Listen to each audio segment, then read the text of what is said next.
So the variable k and l change with respect to time. And k and l are connected by this relation. So first of all, it's important to recognize what we do with these related rate problems. The first thing is we relate the variables.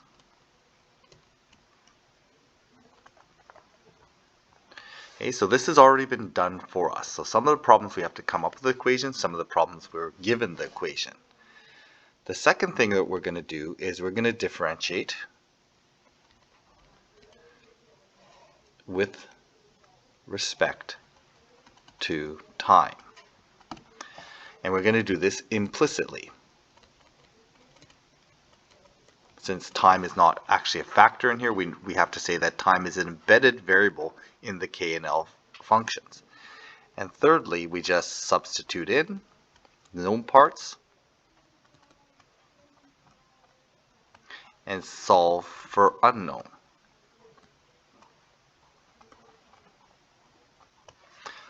Okay, so first thing we do here is then differentiate this. So we've got the variables related. We're going to differentiate this with respect to time. So we're going to implicitly differentiate this. So when I hit the, since k is an embedded variable, embedded function, we're going to apply the chain rule here.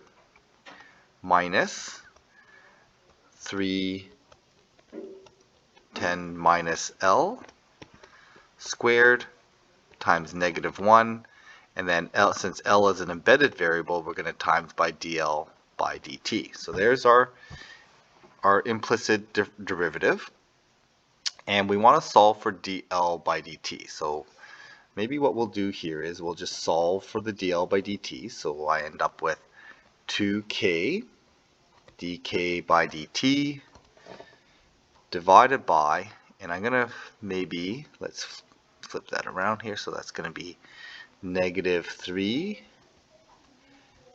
10 minus L squared, and that's gonna be equal to the change in L over the change in time. So there's my derivative expression for dl by dt.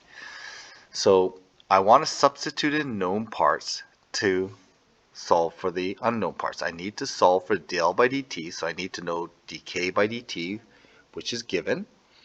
The L value is given. What's not known is the k value, so I have to solve for k.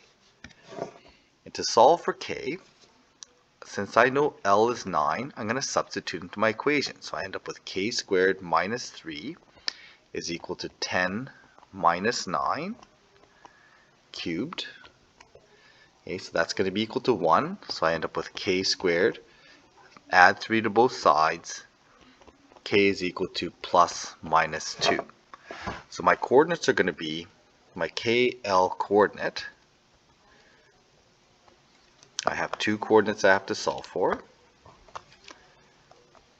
So my K and L coordinates are going to be 2 and 9 and -2 and 9. So then finding my derivative, my change in L over change in time, I need to do this for two different values, for 2 and 9. Substituting that in, I get 2 times 2 times dk by dt. Okay, dk by dt is going to be this value here. So I'm going to plug in the 10 divided by -3 times 10 minus 9 squared. So I end up with 40 over -3. So that will be one of my, that's one value of dl by dt at 2, 9. So then I have to do the same, dl by dt, when k is -2. So I'm going to end up with this exact same expression, except that's going to be -2. So my solution ends up being -40 over -3, which I'll simplify to 40 over 3.